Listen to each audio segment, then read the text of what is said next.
First at 5:30, we continue to track the latest in the papal transition. Let's give you a live look here at the Vatican, where just a few hours ago we learned the Cardinals did not select a new pope during their first round of voting. They let the world know as black smoke flowed from the chimney of the Sistine Chapel, where the clerics are holding their conclave. This morning, 115 cardinals, including Boston's Sean Cardinal O'Malley, took an oath of secrecy before they began praying and voting. O'Malley is the former bishop of the Fall River Diocese. He says if he gets called to replace Pope Benedict XVI, it will be God's will. And tonight we spoke with a local priest who's been in the Fall River Diocese his whole life. Eyewitness News reporter Catherine Sotnick continues our coverage of the papal transition. She joins us now live from Fall River at the cathedral, where Sean Cardinal O'Malley was bishop for years. Catherine?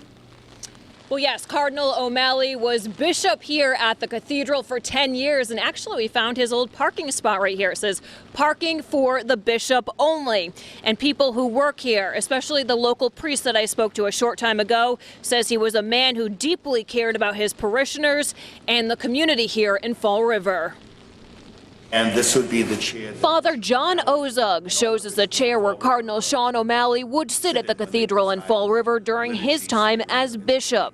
O'Malley's coat of arms still hangs in the hallway, his legacy far-reaching. He's a pastor, you know, and a pastor doesn't always sit behind a desk. Instead, he says O'Malley was out in the community. You never knew where Cardinal O'Malley, then Bishop O'Malley, was going to show up.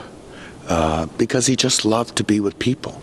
O'Malley first became a Catholic priest at the age of 26. He founded a Hispanic Catholic center in Washington, D.C., and also served as bishop in the Virgin Islands and in Palm Beach, Florida, before becoming Cardinal Archbishop in Boston.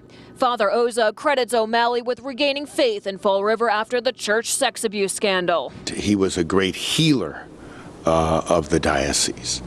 And in addition to being a great healer, Ozug also describes O'Malley as honest and humble. What you see is what you get. He's very, very authentic, and he is certainly a very devoted and faithful son of St. Francis. And Father Oza goes on to say that Cardinal O'Malley speaks several languages, so he thinks that will help his chances in Rome. Reporting live from the Southeastern Massachusetts Mobile Newsroom from Fall River, I'm Catherine Sotnick, Eyewitness News.